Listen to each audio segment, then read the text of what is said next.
এরে নবীর উম্মতের দল, যতই বাহাদুরি করি না কেন, ওই একজন নবীর সাহাবী ইন্তেকালের সময় জবানে কালেমা জারি হয় না।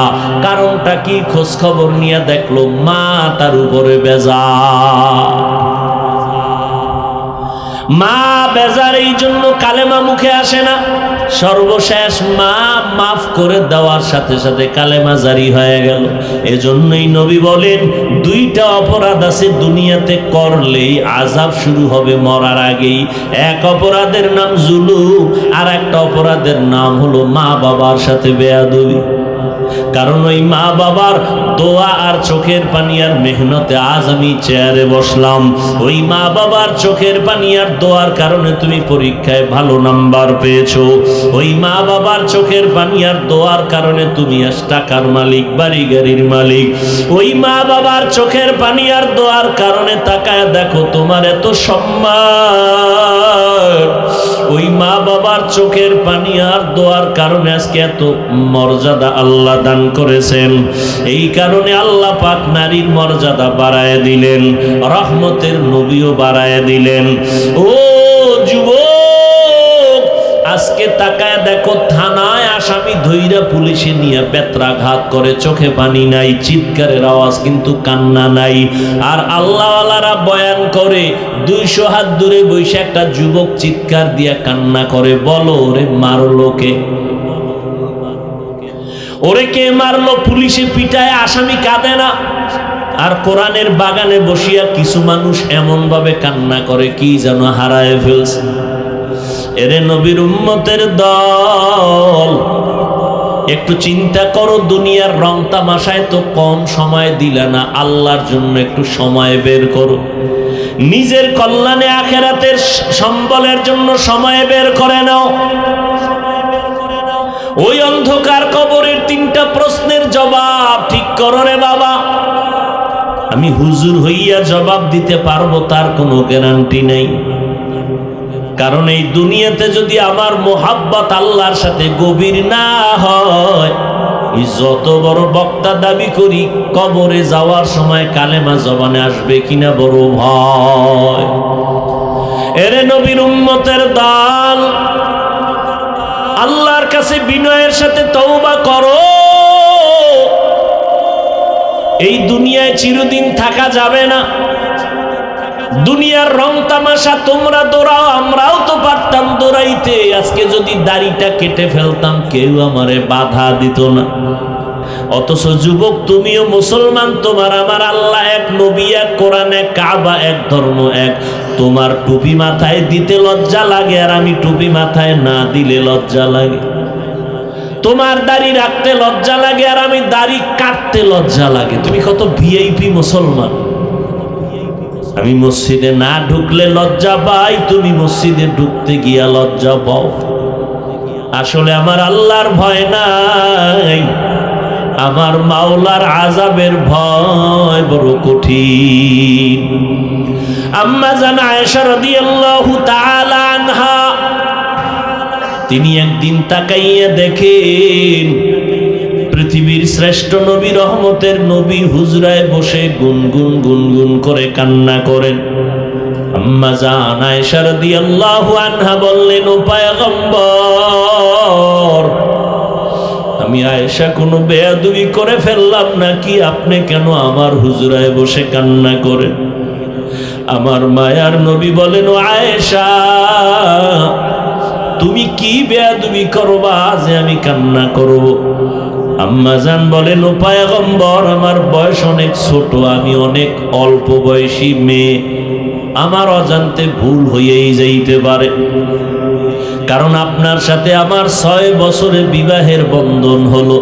9 বছর বয়সে আমি আপনার ঘরে আসছি। কয় বছর? 9 বছর বয়সে আম্মা জান নবীর ঘরে আসলেন। আর আম্মা জানের 18 বছর যখন বয়স, তখন নবী দুনিয়া থেকে চলে গেলেন। হিসাবটা বুঝে থাকলে বলবেন, আম্মা জান নবীর ঘর করলেন কয় বছর? কথা হয় না, মাত্র 9 বছর। এই 9 বছরে নবীর থেকে কি পাইলেন আম্মা জান? 18 বছরের নারী।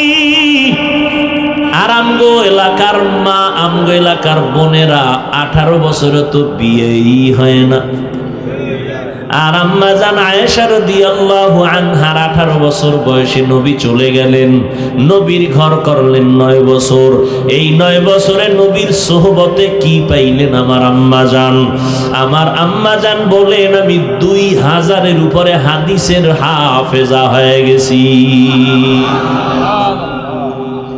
এরে পর্দার আড়ালের আম্মা জানেরা, আপনারা তো আম্মা জান আয়েশার মতো একজন ধন্য নারী,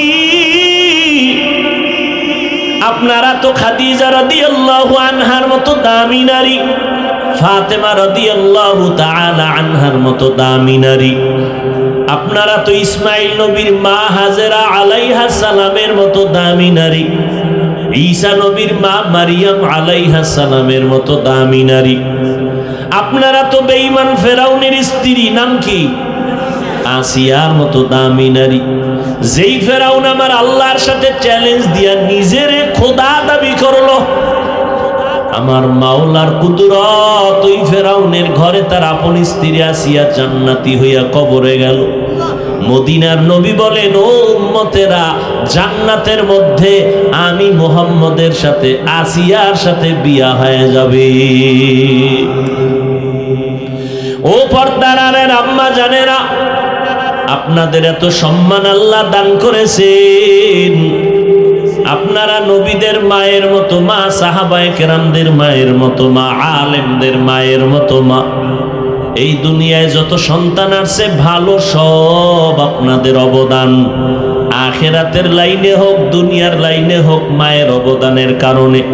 চেয়ারম্যান সাহেবের ব্যবহার ভালো, এমপি সাহেবের ব্যবহার ভালো, কোটিপতির ব্যবহার ভালো, ওসি সাহেবের ব্যবহার ভালো, ডিসি সাহেবের ব্যবহার ভালো।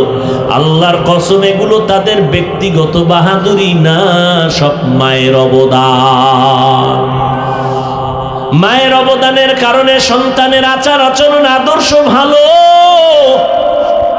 এই জন্য বলি, ও যুবক, মা বাবার দোয়া নিয়ে সামনে আগাও। মা বাবা যখন দোয়া করে আরশে আজিমে যাইতে মাঝখানে কোনো পর্দা থাকে না। আর ওই মা বাবার দোয়া না থাকার কারণে আজকে তোমার মতো কত বান্দা নামাজ পড়ে, রাস্তায় গাড়ি চালায়, তুমি কেন পারো না? তোমার কপাল খারাপ। তোমার মতো যুবক নদীর মধ্যে মাছ ধরে, নামাজ ছাড়ে না, তুমি কেন পারো না রে বাবা? তোমার মতো যুবক তাকায় দেখো, 5 বেলার নামাজ পড়ে র্যাব, আর্মি, পুলিশ, বিডিআরের চাকরি করে, তুমি কেন পারো না? ইসলাম তো তোমারে চাকরি করতে নিষেধ করে নাই, স্কুল কলেজে পড়তে নিষেধ করে নাই। ও আল্লাহর বান্দা, তুমি ডাক্তার হও, ইঞ্জিনিয়ার হও, প্রফেসর হও, তবে বেয়াদব হইও না। মা বাবার সাথে বেয়াদবি করবা না। তোমার আচরণে যেন উলামায়ে কেরাম কষ্ট না পায়, মা বাবা কষ্ট না পায়, মুরব্বীরা কষ্ট না পায়। ওই মা বাবার দোয়া নিয়ে সামনে আগাও। ও পর্দার আড়ালের আম্মা জানেরা, আপনাদের মতো কত মা এখনো খুঁজলে পাওয়া যাবে। 5 বেলার নামাজ পড়ে, তাহাজ্জুদ পড়ে, সন্তানকে আদর্শ মানুষ বানানোর জন্য মেহনত করে, স্বামীর মাল খেয়ানত করে না, হেফাজত করে, 5 বেলার নামাজ পড়ে। ও আম্মা জানেরা, আপনারা কেন পারবেন না? আল্লাহর কাছে তওবা করে নেন, আল্লাহর আযাবকে মিথ্যা মনে করবেন না। আজকে আমিও প্যান্ট শার্টটাই লাগায় যদি দাড়ি কাইটা রাস্তায় চলতাম, কেউ আমারে বাধা দিত না। এরপরও কত গালি, কত কষ্ট, তারপরেও তো আমরা দাড়ি ফালাই না। 12টা মাস মানুষের দাঁড়ে দাঁড়ে ঘুরিয়া পায়ে ধরে ধরে বয়ান করি, না খানা আছে, না ঘুম আছে, না অসুস্থতার কোনো চিকিৎসা আছে। এত কষ্টর পর কেন টুপি ফালাই না, নামাজ ছাড়ি না? একমাত্র জাহান্নামের আযাবের ভয়। আল্লাহর কোরআন সত্য, গুনাহ নিয়ে কবরে গেলে আযাব হবে তাও সত্য। আম্মা জান আয়েশা বলেন, ইয়া রাসূলুল্লাহ, আমার বেয়াদবি হইয়া যাইতে পারে, সেই ভয় আমি পাইতেছি। আপনি কাঁদেন মনে হয়। আল্লাহর নবী বলেন, আয়েশা না, তোমার বেয়াদবি না তো আপনি কাঁদেন কেন? মায়ার নবী বলেন, ও আয়েশা, হাসরের ময়দানে ভয়ঙ্কর হালাতের কথা আমার মনে পড়েছে, এই জন্য আমি চোখের পানি ছেড়ে কান্না করি রে আয়েশা। আম্মা জান আয়েশা বলেন, ইয়া রাসূলুল্লাহ, একটু বলবেন হাসরের ভয়ঙ্কর অবস্থাটা কেমন হবে? আমার মায়ার নবী কাঁদেন আর বলেন, ও আয়েশা, কিয়ামতের ময়দান হবে এই জমিন, মানুষগুলো সব উলঙ্গ দাঁড়াবে, একটা মানুষের শরীরে পোশাক থাকবে না, নারী পুরুষ সব উলঙ্গ দাঁড়াবে। আম্মা জান বলেন, ইয়া রাসূলুল্লাহ, নারী পুরুষ উলঙ্গ দাঁড়াবে আলাদা জায়গা নাকি এক মাঠে দাঁড়াবে? একটু কি লজ্জা লাগবে না রে নবী? মায়ার নবী বলেন, ও আয়েশা, হাসরের ময়দানে এমন ভয়ঙ্কর অবস্থা হবে, ময়দানে একদিকে সূর্যের গরম, অপরদিকে জাহান্নামের আগুনের গরম, অন্যদিকে আমার আল্লাহ পাকের রাগান্বিত আওয়াজ, লিমানিল মুলকুল ইয়াউম লিল্লাহিল ওয়াহিদিল কাহ্হার। আল্লাহ পাকের রাগান্বিত আওয়াজ যখন শুরু হবে, হাসরের ময়দানটা থরথর করে কেঁপে উঠবে, মানুষগুলো পাগলের মতো হয়ে যাবে। আয়েশা, কেউ কারো দিকে তাকানোর কোনো সুযোগ হবে না, মানুষগুলো কান্নায় বিভোর। এমন এক ভয়ঙ্কর হালাত হবে, নবীদের কোনো গুনাহ নাই, কিন্তু এই হালাতে নবীরা পর্যন্ত কান্নায় বেকারার। আদম নবী কাঁদবেন আর বলবেন, আল্লাহ আমারে বাঁচাও।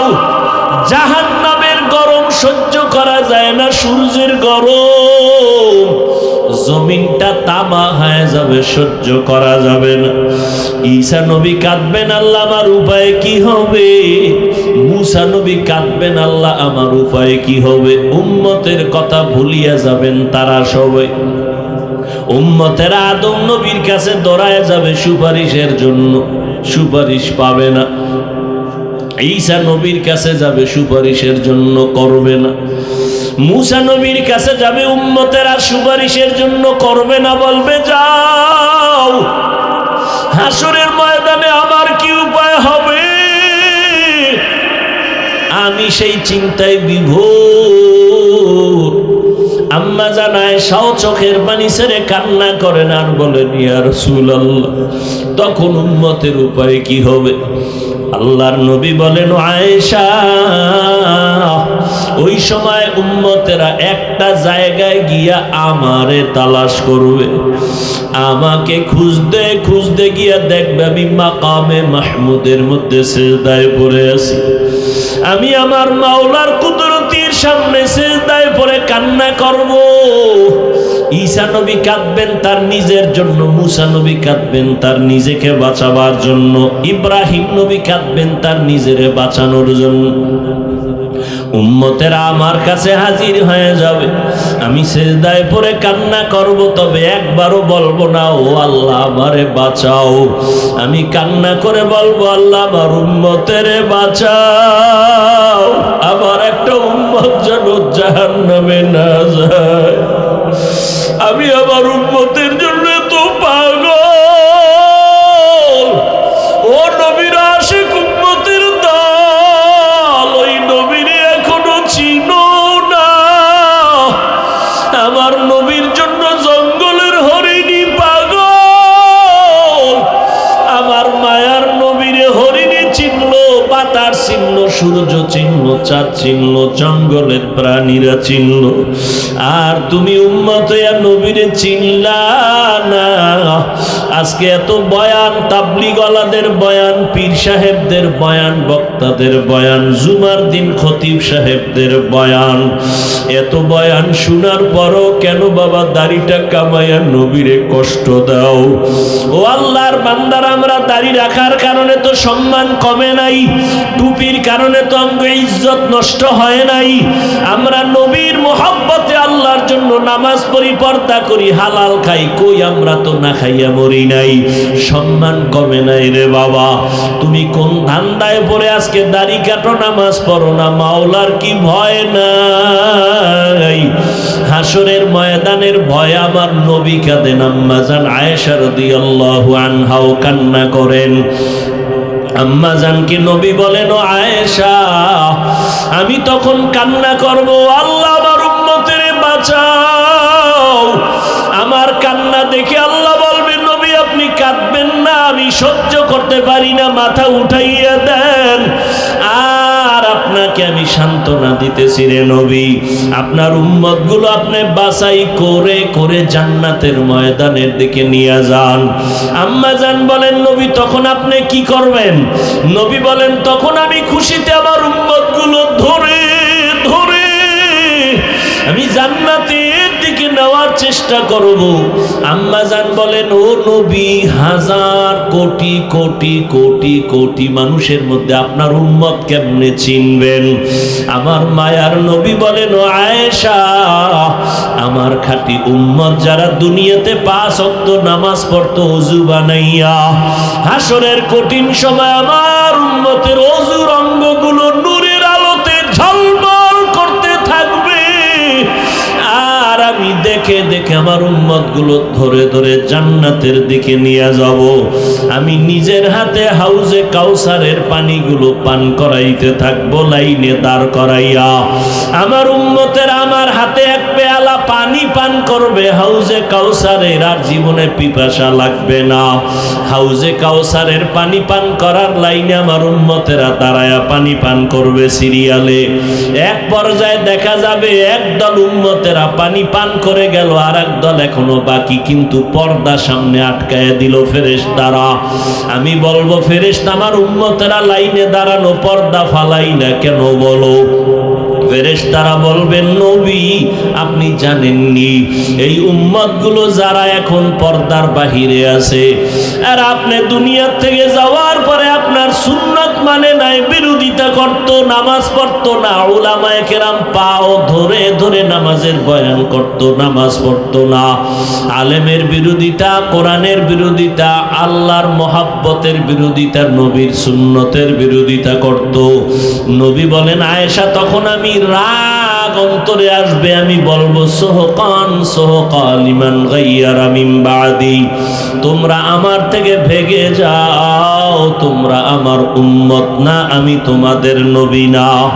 ও জাগুয়ার মুসলমান, ও যুবকেরা, ও বাবাজিরা, ও পর্দার আড়ালের মা বোনেরা, সাহাবায়ে কেরামরা জান্নাতের টিকিট পাইয়াও মরণ পর্যন্ত কান্নার আওয়াজ। এত আমল, এত আলেম, এত তাকওয়ার পরও তারা কান্না বন্ধ করেন নাই। আর আপনার আমার তাদের তুলনায় কোনো ইলম নাই, কোনো আমল নাই, তাকওয়ার গন্ধ নাই, আবার চোখে কোনো কান্নাও নাই। নিজেও কান্না করি না, কেউ কান্না করবে তাও পছন্দ করি না। নিজেও নামাজ পড়ি না, অনেকে নামাজ পড়ে পছন্দ করি না। কেমন কপাল আপনার! নিজেও দাড়ি রাখেন না, কেউ দাড়ি রাখবে তাও পছন্দ করেন না। নিজেও হালাল খান না, কেউ হালাল ভাবে খাবে তাও পছন্দ করেন না। ওরে আল্লাহর নবী যদি ওই দিন পর্দার বাইরে ফালাইয়া বলে, ভেগে যাও, একটু চিন্তা করেন তখন উপায় কি হবে? আল্লাহর অর্ডার হয়ে যাবে, এদের জাহান্নামের শিকল লাগাইয়া ধরো, এদের জাহান্নামের শিকল লাগায়া ভালো করে বেঁধে জাহান্নামের দিকে নিয়ে যাও। ও আল্লাহর বান্দারা একটু তাকায়া দেখেন, এত গরম, দিনের বেলা সূর্যের আলো ছিল, গরম ছিল, রাতের বেলা সূর্য নাই, তারপরে এত গরম সহ্য করা যায় না। ফ্যানের বাতাস, এসি দিয়াও শরীর ঠান্ডা হয় না রে বাবা। এই গরম সহ্য করতে পারি না, একটা মশার কামড় সইতে পারি না, মশারি টানায়া ঘুমাই। আর গুনার কারণে যে জাহান্নামের আগুনের গরম, গুনাহগার হইয়া কবরে গেলে দুই পার্শ্বের মাটির চাপ কেমন করে সহ্য করবা। আল্লাহর কাছে মাথা নত করে তওবা করো। চোখে পানি যদি না আসে আল্লাহকে বলো, আল্লাহ কান্নাওয়ালা চক্ষু দাও। ডানে বামে কোনো কান্নাওয়ালা বান্দা যদি পাও, হাতটা বাড়াইয়া দোয়া নিতে থাকো রে বাবা। কান্নাওয়ালার দোয়া খালি হাতে ফেরত যাবে না। ও আল্লাহ, কান্নাওয়ালা চক্ষু দান করেন। আল্লাহর কাছে তওবা করে নেও। মনেরে বুঝাও রে মন, আমার মতো কত যুবক দাড়িওয়ালা নামাজি চাকরি করে, স্কুল কলেজে পড়ে, অভাব নাই, আমি কেন পারি না? আমার মতো কত বান্দা চোখের পানি ছেড়ে কান্না করে, আমার চোখে কেন পানি নাই? ও যুবক, ওই মা বাবার হয়তো বরদোয়া লাগছে, তাড়াতাড়ি মাপ চাও। যার মা নাই, বাবাও নাই, কবরের কিনারায় গিয়া চোখের পানি ছেড়ে দোয়া করো। এই ঈদের আনন্দ চলে গেল, কত সন্তান মা বাবার পাশে নিয়ে ঈদের আনন্দ ভাগাভাগি করলো। আর একদল বান্দা বড় ইয়েতিম। এই ঈদের আনন্দে সবার মুখে হাসি, কিন্তু ইয়েতিম বান্দার চোখে পানি, মুখে কোনো হাসি নাই। বাবা বলিয়া ডাকতে পারে না, মা বলি একবার ডাক দিতে পারে নাই। ওই মা বাবা হারা ইয়েতিমেরা চোখের পানি ছেড়ে দোয়া করিও। আর যার মা বাবা বেঁচে আছে, বাসায় যাইয়া দোয়া চাইও। মাকে গিয়া বলি, ওরে মা, আজকে দেখলাম ওয়াজের প্যান্ডেলে কত বান্দা চোখের পানি ছেড়ে মোনাজাত করলো, আমার চোখে পানি নাই, গুনার কারণে বুঝি আল্লাহ বেজার। তুমি মা একটু মাথায় হাত দিয়া দোয়া করে দাও। তুমি যদি মা দোয়া করো, আমার মাওলা বুঝি কপাল খুলিয়া দিবে। ওই মা যখন দোয়া করবে, তোমার কপাল খুলিয়া যাবে রে বাবা। ও যুবক, ওই মা বাবার দোয়া ছাড়া সামনে আগাইতে পারবা না। বেয়াদবি করিও না, মা বাবার জন্য বেশি বেশি দোয়া করো। মা বাবার দোয়া নিয়ে চলার চেষ্টা করো। অন্তর থেকে তওবা করে নাও। মনে মনে আল্লাহকে ডাকো আর বলো, হে মালিক, আমার মতো গুনাহগার কেউ নাই। আজকে থেকে তওবা করে নিলাম, আর নামাজ ছাড়বো না, বেপরদায় চলবো না, মা বাবার আর কোনোদিন কষ্ট দিব না। ওলামায়ে কেরামের পরামর্শ নিয়া নবীর তরিকা মানিয়া চলবো।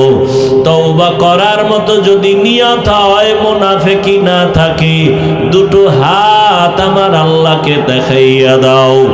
আয় আল্লাহ, আমাদের হাতগুলো কবুল করে নেন, তওবা কবুল করে নেন। তওবার উপরে মজবুত হইয়া চলার তৌফিক দান করেন, আমিন। ইন্না আকরামাকুম ইনদাল্লাহি আতকাকুম।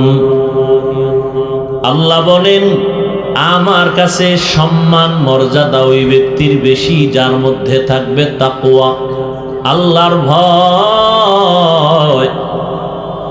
ওই বান্দা আমার কাছে বড় দামি। আল্লাহর কাছে সর্বশ্রেষ্ঠ মর্যাদা পাওয়ার তাকওয়া ছাড়া আর কোনো মেডিসিন নেই। এটা সর্বোচ্চ মেডিসিন।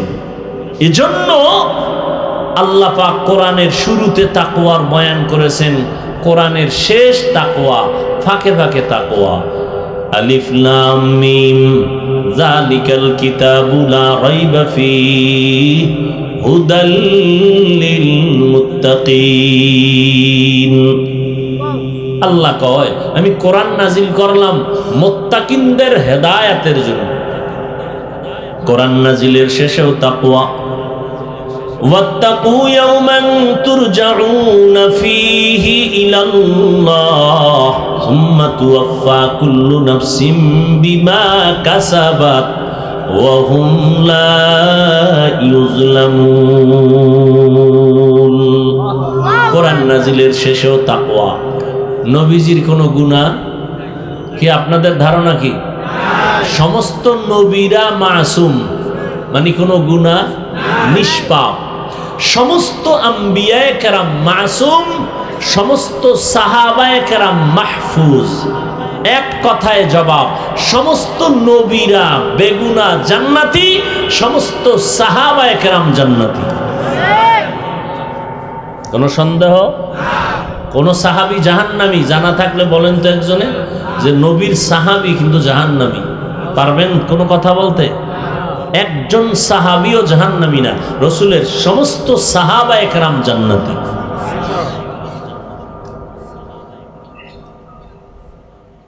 যে নবীর কোনো গুনাহ নাই, আছে কোনো গুনাহ নাই, নবীর মতো কোনো নবী নাই। যেই নবীর জন্য আমার আল্লাহ পাক আশিক, আল্লাহর সব থেকে প্রিয় বন্ধু আমার নবী। আল্লাহর কাছে সব থেকে বেশি প্রিয় হওয়ার মেডিসিনের নাম তাকওয়া।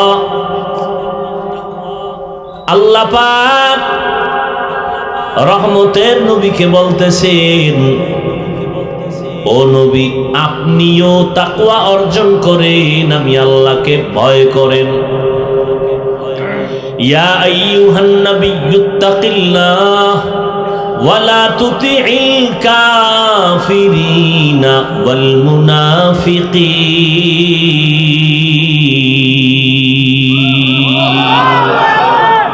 হে নবী আপনি আমাকে ভয় করেন, তাকওয়া অর্জন করেন, কাফের মুনাফিকের অনুসরণ করবেন না। তাকওয়া বড় দামি সম্পদ। সমস্ত নবীকে আল্লাহ বলেন তাকওয়ার দাওয়াত দিতে থাকেন। তাকওয়া বড় দামি একটি সম্পদ। আল্লাহ কোরআন নাজিল করলেন, তাকওয়া যাদের আছে তাদেরকে হেদায়াত করবে কোরআন। তাকওয়া মানে আল্লাহর ভয়। এখানে সবাই মনে মনে বসে ভাবতেছেন সবাই আপনার আল্লাহকে ভয় করেন। আসলে ভয়ের হাকিকতটা কি, নমুনা কি? আসলে আল্লাহকে কারা ভয় করি? এর এক কারণ হলো, নমুনা হলো, সন্তান মা বাবাকে ভয় করে, ছাত্র শিক্ষকের ভয় করে। ভয়ের নমুনা হলো, মা বাবার সামনে সন্তান কখনো অন্যায় করে না। কেন? ভয়। ওস্তাদের সামনে ছাত্র অন্যায় করে না, কেন? বলে ভয়। ঠিক যারা আল্লাহকে ভয় করবে ওই বান্দা বান্দি কখনো গুনাহ করবে না। এটাই নমুনা আল্লাহর ভয়। হর কে দারত খৌফে হক দর্দি মদম, হর কে দারত খৌফে হক দর্দি মদম, জন্নতুল মাওয়া দেহদ রামকাম, जुज़्बा हक़ चीज़े मखाज़ इंसुजा, फज़ले उ आमस्ते दर जुमला जाहा। আল্লাহর ভয় বড় কঠিন জিনিস। সবাই কই আমরা আল্লাহরে ভয় করি, হাকিকতে ভয় কে করে? যে গুনাহ করে না সে আল্লাহকে ভয় করে। এখন আপনি চিন্তা করেন তো, আপনি গুনাহ করেন না করেন না? যদি আপনার অন্তর গুনার আগ্রহ থাকে তাহলে আসল কথা আপনার মধ্যে তাকওয়া নাই। আর যদি দেখেন না আসলে আমার আগ্রহ নাই, অনিচ্ছায় হয়, আর হওয়ার সাথে সাথে তওবা করে নেই, তাহলে 100 আপনার কাছে কি আছে? তাকওয়া আছে। আর আপনার কাছে তাকওয়া থাকলে পুরস্কার দুনিয়াতে 6টা, আখেরাতে 2টা। কোনো পেরেশানি আপনার নাই। বিপদ আসতেছে আকাশ কালো মেঘের মতো, কিন্তু আল্লাহর ভয় নিয়ে চলবেন, 2 রাকাত নামাজ পড়বেন, সালাম ফিরানোর পরে দেখবেন বিপদ নাই, আসার আগে নেই। হেফাজতের মালিককে। সাগরের মধ্যে জাহাজ চলতেছে, মালবাহী জাহাজ। হঠাৎ খবর আসলো সমুদ্রের ভেতরে তুফান, ওই তুফানে জাহাজ ডুবে গেল। মালিকের কাছে খবর চলে আসলো। একজন মালিক বলে, আল্লাহর জাতের কসম আমার জাহাজ ডুবে নাই। তুমি ঢাকার শহরে বসে আছো অফিসে, সমুদ্র কোথায়? বঙ্গোপসাগর। সেখানে জাহাজ ডুবলো না ডুবলো না? তুমি কসম খাইয়া বলো তোমারটা ডুবে নাই। তুমি এই গ্যারান্টি দিলা কেমনে? কাহা আমি দিলাম আল্লাহর কসম আমার জাহাজ ডুবে নাই। খবর নাও। খবর নিয়ে দেখে অন্য জাহাজ ডুবছে, তারটা ডুবে নেই। আল্লাহর বান্দা আপনি গ্যারান্টি দিলেন, তার কারণ কি? বলে আমার মধ্যে আল্লাহর ভয় আছে, তাকওয়া আছে, আমি মালের যাকাতটা সময় মতো হিসাব করে আদায় করি, অতএব আমি যাকাত আদায় করার এটাই গ্যারান্টি, আমার মাল আল্লাহ ফেরেশতা দিয়া হেফাজত করবে। हर के दारत खौफ हक दर दिल मदाम जन्नतुल मअवा देहद ओ रामकाम। এত সোজা আল্লাহর ভয় তাকওয়া অর্জন করা। আবু বকর সিদ্দিক রাদিয়াল্লাহু তাআলা আনহু রাসূলের বিদায়ের পরে খেলাফতের দায়িত্বে আসেন। অর্থ মন্ত্রণালয় থেকে আবু বকরের যে দায়িত্ব পালন করেন ও বিষয়ে বেতন দেওয়া হয় সরকারি টাকা থেকে। আবু বকর সিদ্দিক রাদিয়াল্লাহু তাআলা আনহু মাস শেষে বেতন নেন, ও দিয়া তার সংসার চলে। একদিন বিবি সাহেবা বললেন, ও স্বামী আমার, আমার একটু মিষ্টি খাইতে মনে চায়।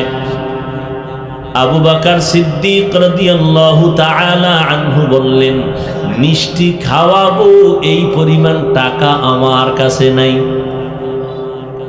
দেখছেন নি মিয়া, রাজনীতি কারে কয়? ইসলাম শিখায় গেছে শান্তির রাজনীতি, কলহ মুক্ত রাজনীতি, যেই রাজনীতিতে মানুষ হত্যা নাই, যেই রাজনীতির মধ্যে জ্বালাও পড়াও নাই, এর নাম হলো ইসলামী রাজনীতি। আবু বকর রাষ্ট্রপ্রধান, নবী নাই, দ্বিতীয় খলিফা আবু বকর, রসুলের সাহাবাদের প্রথম খলিফা। বেতন নিতেছেন অর্থ মন্ত্রণালয় থেকে সরকারি টাকা। বিবি বলে মিষ্টি খাবো, আবু বকর সিদ্দিক রাদিয়াল্লাহু আনহু বলেন, মিষ্টি খাওয়ানোর মতো কি নাই? কিছুদিন পরে বিবি সাহেবা কিছু টাকা দিলেন স্বামীর হাতে, আবু বকর সিদ্দিকের হাতে।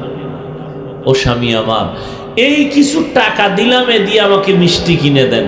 বিবিও যেমন তেমন বিবি না, স্বামী কামাই করে আর আপনার স্ত্রী ওদিক দিয়া বন্ধু বান্ধবী নিয়ে টাকা চুরি করে করে মার্কেটে দৌড়ায়। আছে না নেই?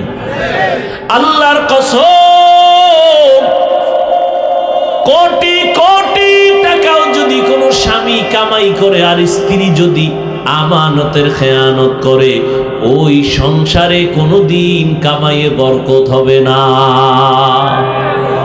কয়জনার বউ আছে কামাই কইরা বাসায় গেলে স্ত্রী বলে, তুমি পাও কত, বেশি কেন? হ্যাঁ, স্ত্রী যদি স্বামীরে জিজ্ঞাসা করতো, স্বামী আমার তুমি চাকরি করো, বেতন 22,000, 25,000 টাকা, 3,000 টাকা বেশি আনলা কেন? প্রথম মাসে একটা লামসাম জবাব দিয়া দিল। দ্বিতীয় মাসে যদি ধরে, যদি বলে আমি একজনের বেতন মাইরা দিছি, আল্লাহর বান্দি বলবে না খাইয়া মরবো, ভিক্ষা করব, তারপরও গরিবের বেতন মারা টাকা খাইয়া হারাম নিয়া কবরে যেতে চাই না। এজন্যই তো নারীদের অবদানের ক্ষেত্রে ইসলাম অধিকার বাড়ায় দিছেন, কারণ একজন আম্মা জানের দ্বারা সম্ভব একটা সংসার সুন্দর করা। এজন্যই তো প্রবাদ আছে, সংসার ধন্য হয় রমণীর গুণে, সংসার ধ্বংস হয় নারীর কারণে। আবু বকর সিদ্দিক রাদিয়াল্লাহু তাআলা আনহুর স্ত্রী কিছু টাকা জমাইয়া বললেন আবু বকরকে, স্বামী আমার, আপনার কাছে টাকা নাই, আমি কিছু টাকা জমায় দিলাম, আমারে মিষ্টি কিনে দেন। স্ত্রীও মিষ্টি খাইতে অত আগ্রহী না, এটাও একটা পরীক্ষা চলতেছে। এবার আবু বকর কয়, টাকা নাই, তুমি আলাদা টাকা কই পাইলা? ওই যে আপনি মাসে মাসে বেতন পান না, ওখান থেকে অল্প অল্প করে জমাইয়াই টাকাগুলো আমি বানাইছি। এবার শুনেন আবু বকর কি জবাব দেয়। আবু বকর সিদ্দিক রাদিয়াল্লাহু আনহু বললেন, ও বিবি আমার, আমি যে বেতন পাই সংসার পরিচালনার জন্য, এই যে টাকাগুলো তুমি আলাদাভাবে জমাইলা, আজকে আমি বুঝলাম আমার সংসার পরিচালনা এই টাকাগুলো বেশি, এটি আমার লাগে না। আগামী মাস থেকে এই টাকা আমি বেতন থেকে কমায় নিব। हर के दारत खौफे हक़दार दिल मदन जन्नतुल मअवा देहद रामका। এর নাম তাকওয়া, এর নাম আল্লাহর ভয়। আর আপনি আল্লাহর ভয় করেন, বিড়িও টানেন, ভয় করেন, মানুষের হক নষ্ট করেন, স্ত্রীর হক নষ্ট করেন, বা সব হক আদায় করতে না পারলেও মাশাআল্লাহ সারা রাতে মোটামুটি মোবাইলের হকটা আদায় করি। সারা রাত মোবাইল দেখে দেখে কবিরা গুনাহ, কবিরা গুনাহ, কবিরা গুনাহ। আল্লাহ হেদায়েত দান করুন। ইয়া আইয়ুহাল্লাযীনা আমানুত্তাকুল্লাহ, আল্লাহকে ভয় করো হে মুমিন, তাকওয়া অর্জন করো। তাকওয়া মানে আল্লাহর ভয়। আল্লাহর ভয়ের নমুনা হলো গুনাহ করা, না গুনাহ থেকে বাঁচা। এজন্যই তো নবী বলেন, কালান নবী সাল্লাল্লাহু আলাইহি ওয়া আলিহি ওয়াসাল্লাম, ইত্তাকিল মাহারিম তাকুন আবাদান নাস। তোমরা হারাম জিনিস থেকে, অবৈধ জিনিস থেকে নিজেরে বাঁচাও, তো আল্লাহর কাছে তোমার মর্যাদা বেড়ে যাবে। তাহলে তাকওয়ার মূল কথা কি বুঝলেন? বেশি বেশি তাসবিহ টানার নাম তাকওয়া না, বেশি বেশি জিকিরের নাম তাকওয়া না, বেশি বেশি নামাজ পড়ার নাম তাকওয়া না, বেশি বেশি তেলাওয়াতের নাম তাকওয়া না, গুনাহ থেকে বেঁচে থাকার নাম হলো তাকওয়া। নেক আমল করতে পারা বা না পারা নয় তো সফলতা, গুনাহ থেকে বেঁচে থাকাই হলো তাকওয়ার পূর্ণতা। নেক আমল করতে পারি বা না পারি এটা কোনো কামালিয়াত না, এটা সফলতা না। আসল সফলতা নেক আমল করতে পারি বা না পারি ও নিয়ে টেনশন নাই, গুনাহ করব না, এটার নাম তাকওয়া। কারো প্রশংসা পারলে করব, না পারলে চুপ, কারো বদনাম করব না, এর নাম তাকওয়া। কারো গুণগান গাইতে পারলে গাবো, না গাইতে পারলে নাই, বদনাম করব না, এর নাম তাকওয়া। কারো পারলে উপকার করব, না পারলে নাই, কারো ক্ষতি করব না, এর নাম তাকওয়া। আর এই তাকওয়া মায়ের পেট থেকে কেউ নিয়ে আসে না, এটা অর্জন করতে হয়। কেমনে অর্জন করবা, কই পাবা তাকওয়া? এটা এমন একটা মেডিসিন, ধরাও যায় না, দেখাও যায়। ধরা যায়, দেখা যায়, থাকে কই? নবী কয় আত্তাকওয়া হাহুনা, কলবে থাকে, কলবে। কই কলব? এটারে আব্বাও দেখে নাই, আমিও দেখি নাই, ধরাও যায় না, দেখাও যায় না। তাহলে তাকওয়া অন্তরের জিনিস। এই তাকওয়া দেখাও যায় না, অন্তরও দেখা যায় না। নবী বলেন এই তাকওয়া থাকে অন্তরের ভেতরে। কেমনে তুমি তাকওয়া ঢুকাইবা? ঠিকানা কি? বলে আল্লাহ পাক রব্বুল আলামিন ঠিকানা দিলেন, কুনু মা'আস সাদিকিন। সত্যবাদী যারা, তাদের সাথে সম্পর্ক লাগাও, তাকওয়া মেডিসিন তোমার ভেতরে চলে আসবে। লিকুল্লি শাইইন মা'দিনুন ওয়া মা'দিনুত তাকওয়া কুলুবুল আরিফিন। সমস্ত ভালো জিনিসের একটা গোডাউন আছে, তাকওয়ার গোডাউন হলো আল্লাহ তাআলার যারা আরেফ বান্দা, তাদের কলব। এটা হলো তাকওয়ার গোডাউন। সবার কলব না, আল্লাহর প্রিয় বান্দা তাদের কলব হলো তাকওয়ার গোডাউন। তার সাথে সংযোগ লাগাও, তার কলবের আকর্ষণে তোমার কলবের ভেতরে তাকওয়া ঢুকবে। গুনাহ ছাড়া তোমার জন্য পানির মতো সহজ হয়ে যাবে। তাকওয়া অর্জন করার ঠিকানা দুইটা। এক হলো রমজানের রোজা। ইয়া আইয়ুহাল্লাযীনা আমানু কুতিবা আলাইকুমুস সিয়াম কামা কুতিবা আলাল্লাযীনা মিন ক্বাবলিকুম লাআল্লাকুম তাত্তাকুন। আল্লাহ রমজানের রোজা ফরজ করছেন তাকওয়া অর্জন করার জন্য। এই এক ঠিকানা, রোজার দ্বারা যেই পরিমাণ তাকওয়া তাড়াতাড়ি অর্জন হয়, অন্য কোনো আমলের দ্বারা এত তাড়াতাড়ি অর্জন হয় না। নামাজের দ্বারা অত তাড়াতাড়ি হয় না, কারণ নামাজটা আর একজনকে দেখানোর সুযোগ আছে, রোজার আমলটা মানুষকে দেখানোর কোনো সুযোগ নাই। আল্লাহর নেয়ামতের শুকর আদায় করো। নেয়ামত পেয়েছো, শুকর আদায় করিও। মা পাইছো সন্তান, নেয়ামতের শুকর আদায় করো। মা বাবা তোমার জন্য বড় নেয়ামত। ভালো একটা স্ত্রী পাইছেন, বড় নেয়ামত, শুকর আদায় করেন। ভালো স্ত্রী বুঝেননি? আকাশের চাঁদ, ডানা কাটা ভরি, সুন্দরী, রূপসী, মার্কেটে দৌড়ায়, স্বামীর মালের হেফাজত না করে খেয়ানত করে, এই ভালো? ওই যে একটা প্রবাদ আছে, নদীর জল ঘোলাও ভালো, বাকি দেখুন না কেন? জাতের মেয়ে কালো ভালো। হ্যাঁ, ওই আল্লাহর বান্দি যে স্বামীর একটা মাল খেয়ানত করে না। স্বামীর মাল বুঝেননি? সন্তান এটাও বড় সম্পদ স্বামীর। স্ত্রী খেয়ানত করে না, সন্তানের আদর্শ শিখানো এটাও আমানত। কারণ একটা সন্তান ভালো হয় মায়ের আদর্শের কারণে, খারাপ হয় মায়ের আদর্শের কারণে। এ কারণেই তো ইমাম গজালী রহমাতুল্লাহ আলাইহি বলেন, প্রত্যেকটা সন্তানের জন্য প্রাথমিক শিক্ষিকা হলো মা। মা সন্তানের যা শিখায় সন্তান তাই শিখে। মা সন্তানের ডেডি শিখাইলে তাই শিখবে, মা সন্তানের আল্লাহ শিখাইলে তাই শিখবে। এরে পর্দার আড়ালের আম্মা জান, আপনাদের মর্যাদা অনেক বেশি। এমনি আল্লাহ দেন নাই। এই দুনিয়ায় যত নবী আসছেন আপনাদের থেকে আসছেন, যত ওলিয়া উলিয়া, যত সাহাবায়ে কেরাম আপনাদের থেকে আসছেন। এরে আম্মা জান, এই কারণে আল্লাহ আপনাদের মর্যাদা বাড়ায় দিয়েছেন। আল্লাহর নেয়ামতের কদর করবেন।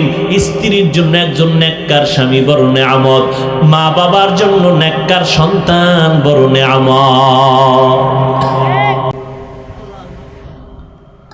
আল্লাহর নেয়ামতের শুকর আদায় করবেন। কয়দিন আর বাহাদুরি করবেন?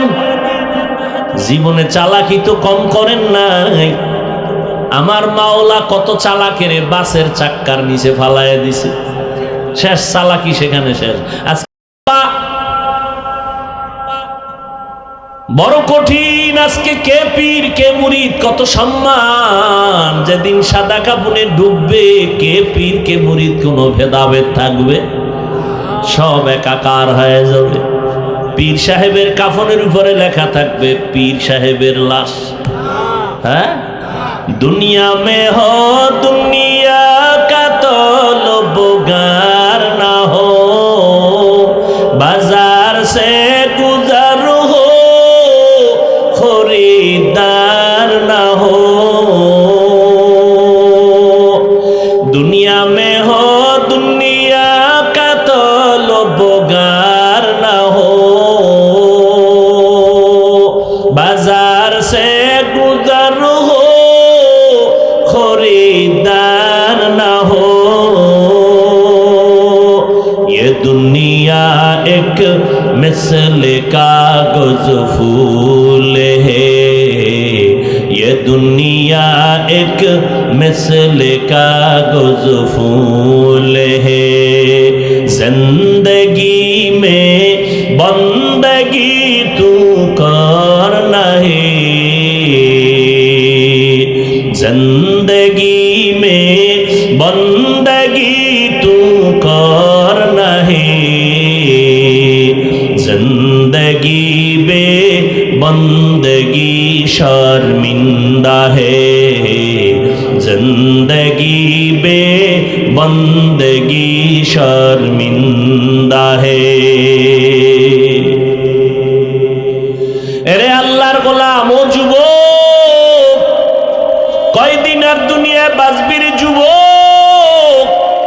এমন একটা দিন নাই যুবকের লাশের খবর নাই। পানির নিচে যুবকের লাশ, গাড়ির নিচে যুবকের লাশ, ঘুমের বিছানায় যুবকের লাশ। ও আল্লাহর বান্দারা, কত কপাল আমার সামনে দেখলাম, চলে গেল মুহূর্তের ভেতরে। কয়দিন আর বাহাদুরি করবা? একটু চিন্তা করো, কয়দিন আসো, কয়দিন দুনিয়ায় থাকবা, কি নিয়ে কবরে যাবা, আর কি দুনিয়াতে রেখে যাবা চিন্তা করো। আল্লাহর ভয় অন্তরে জমা করে নেও। ওরে আল্লাহর বান্দারা, আল্লাহর মোহাব্বত অন্তরে জমা করো। আল্লাহ পাক বলেন, আল্লাহর প্রিয় বান্দা যারা সাদিকিন তাদের বন্ধু হইয়া থাকো। কতক্ষণ থাকবা? অন্তরে তাকওয়া যতক্ষণ ঢুকবে না ততক্ষণ পর্যন্ত আল্লাহওয়ালাদের সোহবত অর্জন করো। কারণ দুনিয়ার রং তামাশা কিছুই না, বাড়ি গাড়ি কিছুই না, টাকা পয়সা কিছুই না। দুনিয়াতে আমার টাকা, আমার বাড়ি, আমার গাড়ি, আমার সন্তান, আমার জনগণ, আমার বল, যা কিছুই বলি, যেদিন আজরাইল আসবে সেদিন সব কিছু আমার আর থাকবে না। ও আল্লাহর বান্দা, তুমিও মুসলমান, আমিও মুসলমান। তোমার আল্লাহ আমার আল্লাহ এক নাকি দুই? ও যুবক, তোমার নবী আমার নবী এক, তোমার কাবা আমার কাবা এক, তোমার ধর্ম আমার ধর্ম এক, তোমার কালেমা আমার কালেমা এক, কাবা এক। অথচ তোমার আমার পোশাক হবে কেন ভিন্ন? তোমার আমার পোশাকটাও হতে হবে এক, মরণকালে কাফন হবে সংখ্যা এক, কালারও এক, কবরের সাইজও হবে এক, কবরে রাখার পর প্রশ্ন হবে তিনটা, তাও হবে এক। আমাকে যেই প্রশ্ন, ও যুবক তোমারও সেই প্রশ্ন, মুরব্বীকেও সেই প্রশ্ন, পীরকে যেই প্রশ্ন, মুরিদেরও সেই প্রশ্ন, ইমামের যেই প্রশ্ন। ও আল্লাহর বান্দা, যারা মুক্তাদি তাদেরকে সেই প্রশ্ন করা হবে। ও নবীর আশেকের দল, তিনটা প্রশ্ন দুনিয়ার সবাইকেই করা হবে। রবের পরিচয় দাও, ধর্মের পরিচয় দাও, রাহমাতুল লিল আলামিনের পরিচয় দাও। ও আল্লাহর বান্দারা, এই তিনটা প্রশ্ন ঠিক করার জন্যই নবীদের মিশন। ওলামায়ে কেরামের এই মিশন হলো তিন প্রশ্ন ঠিক করো। কবরে গিয়া যেন তুমি জবাব দিতে না পারো এমন অবস্থা না হয়। কারণ ওখানে যাওয়ার পর জবাব যারা দিতে পারবে আল্লাহ তাদের সাথে ভালো আচরণের অর্ডার দিবেন। নবী বলেন, আল্লাহ গায়বী আওয়াজ দিয়া বলবেন, যারা জবাব দিছে তাদের কবর জান্নাতের সাথে রাস্তা বানায় দাও, জান্নাতের বিছানা কবরে দিয়া দাও। এরে নবীর আশিক, এই অবস্থা বান্দা আমি মাওলানা হইয়াও সম্ভব না যদি আমার মাওলা কবুল না করেন।